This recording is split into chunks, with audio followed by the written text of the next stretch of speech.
హరి ఓం. భరతుడు రహుగణుడు అనే సింధురాజుకు చెప్తున్నాడు, భూపాల, మాయ వల్ల దృఢమైన సంసార బంధాలలో బంధింపబడిన జీవుడు ప్రయోజనం ఆశించి వర్తకునిలాగా లాభదృష్టితో కర్మలు ఆచరిస్తూ సంచరిస్తాడు. సంసారం ఒక పెద్ద అడవి వంటిది. ఆ అడవిలో కామం, లోభం మొదలైన దొంగలు తిరుగుతూ ఉంటారు. ఆ తస్కరులు ఇంద్రియాలను జయించలేని మనిషిని చుట్టుముట్టి పట్టుకుంటారు. వాడు దాచుకున్న ధర్మమనే మహాధనాన్ని దోచుకుపోతారు.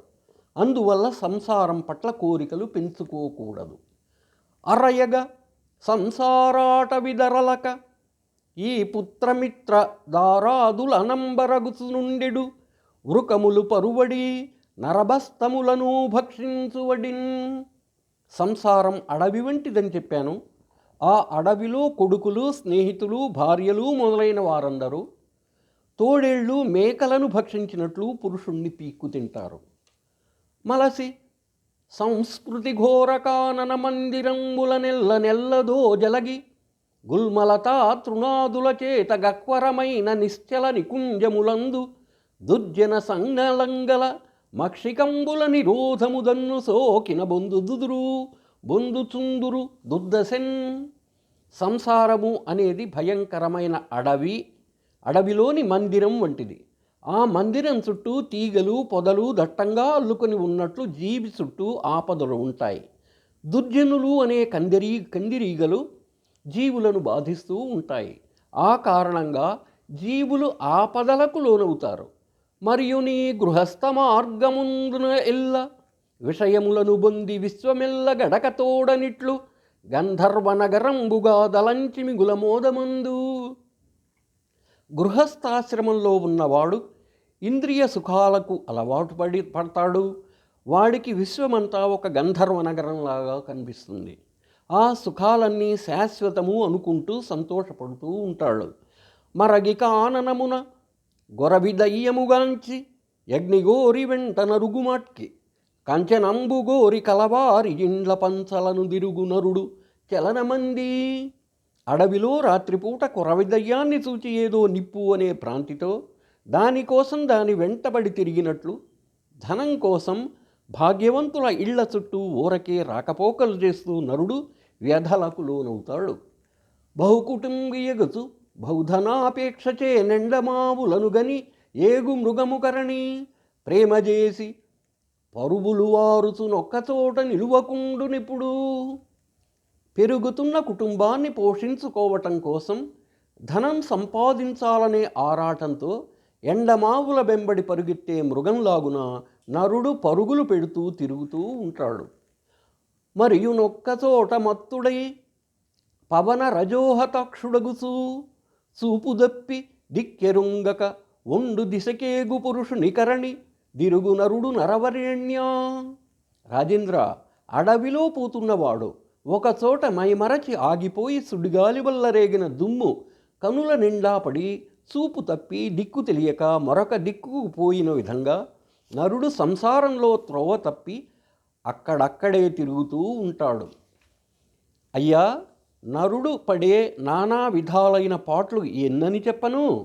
అడవిలో సంచారం చేసేటప్పుడు గుడ్లగూబల కూతలను, కీచురాళ్ల రొదలను లాగే సంసారం విరోధుల తిరస్కారాలకు భయపడతాడు, బాధపడతాడు. అడవిలో ఏమీ దొరక్కపోతే చివరకు ఏ పిచ్చి చెట్ల పళ్లనో తినటానికి ఇష్టమైనట్లు పాపాత్ములైన ధనవంతులను ఆశ్రయిస్తూ ఉంటాడు. దప్పికకు ఏమాత్రం తట్టుకోలేక విసిగి వేసారి చివరకు ఎక్కడైనా కాసంత నీరు దొరుకుతుందేమో అనే ఆశతో వట్టిపోయిన నది దగ్గరకు వెళ్ళినట్లు ఇహానికి పరానికి దూరులు అయిన పాషండులను సేవిస్తూ ఉంటాడు. మంటలు చుట్టుకోగా తప్పించుకుందామని ప్రయత్నించి కారు చిచ్చులో చిక్కుకున్నట్లు అన్నం కోసం దాయాదుల పంచజేరి వంచింపబడుతూ ఉంటాడు. ఒక్కొక్కసారి ఇతరులు తనకు కలిగించే బాధలకు తట్టుకోలేక రాజ్యాభిలాషతో తండ్రిని, కొడుకును, అన్నను, చివరకు ప్రాణమిచ్చిన మిత్రుణ్ణి కూడా నామరూపాలు లేకుండా చేస్తాడు.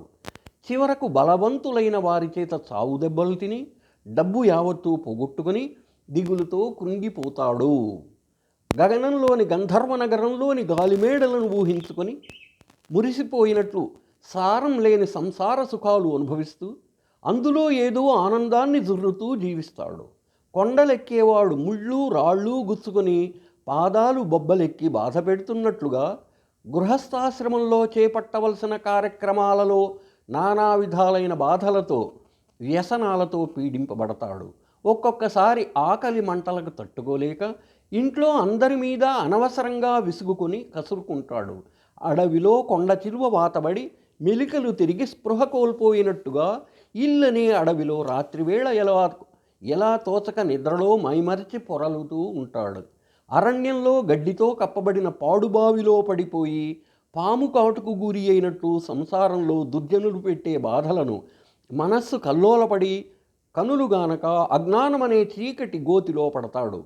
ఒక్కొక్కసారి తేనె కోసం తేనె తుట్టెను రేపి తేనెటీగల బారి పడినట్లు సంసార సుఖాన్ని కోరి ఇతరుల భార్యలను ఇతరుల వస్తువులను అభిలషించి ఇంటి యజమానుల చేతనో లేదా రాజుల చేతనో తన్నులు తిని నరకయాత అనుభవిస్తాడు. యవ్వనంలో ఎంతో కష్టపడి సంపాదించిన ఆస్తిని ముసలితనంలో పరుల పాలు చేసినట్లు సంసారి అయిన వాడు చలికి గాలికి వానకు ఓర్చుకొని సంపాదించిన సొమ్ము ఇతరులు హరింపగా దిగులుతో కృంగిపోతాడు. అంతేకాకుండా అడవిలో ప్రాప్తించిన అల్ప జంతువుల మాంసానికి బోయలు కొట్లాడుకున్నట్లు సంసారంలో కుట్రలు కుతంత్రాలు పన్నుతూ అల్ప విత్తాల కోసం తన్నులాడుకుంటారు. ఈ విధంగా రహూగణుడికి సింధురాజుకు పరమభాగవతుడైన భరతుడు సంసారమనే అడవిలోని అగచాట్లను విశదీకరించి మళ్ళీ ఇలా అన్నాడు. అల్పధనుడు విశ్రమాస్థానముల దృప్తి బొందక ఒరుల ధనము బొందగోరి ఎరిగి వారి వలన నవమానముల బొంది అధికమైన దుఃఖమనుభవించు. రాజా, ఏదో కొంత ధనం సంపాదించుకున్నవాడు తాను సంపాదించుకున్న ఇల్లు వాకిలితో సంతోషపడక ఇతరుల ఆస్తి కాజేయాలని ప్రయత్నం చేస్తాడు. ఈ దుశ్చర్యల వల్ల వాడు చివరకు చివాట్లు తిని అవమానం పొంది ఎంతో దుఃఖాన్ని కొని తెచ్చుకుంటాడు. అంత కొందరల్ల అన్యోన్య విత్తాది వినిమయమునకడు ప్రవృద్ధమైన వైరములను బొంది పోరాట ఒందుతురు ఆత్మచింతలేకయను దినంబు. ఇంకా కొందరు వస్తువులను డబ్బును మార్పిడి చేసుకోవటంలో పట్టుదలలు పెంచుకొని వైరభావంతో ఆత్మచింత లేక అనుదినము అలమటిస్తారు. సంసార మార్గ సంచారుడై అధిక ప్రయాసంబుననగూర్చునర్థములను విహరించును కొందరిహలోక ఫలముల గోరుచు మోక్షంబు గోరక అంత చెడిపోవుచుందురెప్పుడు గాని అందుకు కడపటి యోగంబుగానలేరు. మానవంతులు నసమాన శౌర్యులు నగువారు మిక్కిలి అయిన వైరబుద్ధి నాహవంబున మడియుదురు. అంత్యకాని మోక్ష మార్గంబుగానరు మూఢవృత్తి అనుచు సంసార గహన విహారమెల్ల దెలిపి క్రమ్మరనని యధాత్రీసురుండు. మరికొందరు సంసారంలో సంచరించుతూ ఆ సంసార పోషణకు అంతులేని ప్రయాసపడుతూ అందుకుగాను వస్తు సంభారాలను సమకూర్చుకుంటూ ఇహలోక సుఖాలకే అలవాటు పడతారు. అవే ఇంకా కావాలని కోరుతారు. అంతేకాని మోక్షమంటూ ఉందని ఆ ముక్తి వల్ల కలిగే ఆనందం శాశ్వతమని తెలుసుకోలేరు. అందుకు అనవసరమైన ఆధ్యాత్మ యోగాన్ని అవలంబించక చెడిపోతూ ఉంటారు.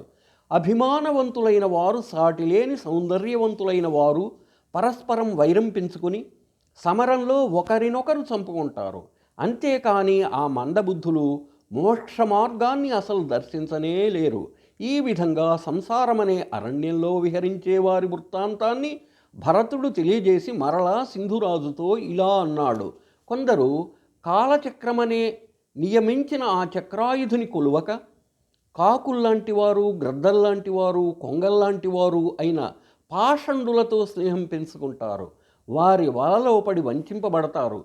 కొందరు బ్రాహ్మణ కులంలో పుట్టి శ్రౌతం, స్మార్తం మొదలైన వైదిక కర్మలు నియమ నిష్టలతో చేస్తున్న విషయ సుఖాలకు లోబడిపోతారు. చెట్టులాగా వయసు పెరుగుతుంది కానీ నరుడు మనసా పెరుగడు. అంత్యకాలం సమీపిస్తున్న ఇహలోక సుఖాల మీద ఆశ పెంచుకుంటాడు. స్త్రీ పురుష సంగమాభిలాషలోనై భార్యాపుత్రులందు స్నేహం పెంచుకుంటాడు. ఏనుగులకు భయపడ్డ బాటసారి తెలియక ఏనుగుల కోసం తవ్విన గోతిలో పడ్డట్టు సంసారి మృత్యు అనే ఏనుగు భయంతో గుహలాంటి అజ్ఞానమనే చీకట్లో పడతాడు. అందుచేత మాయను తొలగించుకొని సంసార కారణమైన నీ భారాన్ని వదిలిపెట్టు. అన్ని ప్రాణుల పట్ల మైత్రి పెంచుకొని ఇంద్రియాలను జయించు. జ్ఞానమనే కత్తి చేపట్టి మార్గం చేసుకుని భయంకరమైన ఆ అడవి నుండి బయటపడు అని బోధించగా రహూగణుడు భరతంతో ఇలా అన్నాడు.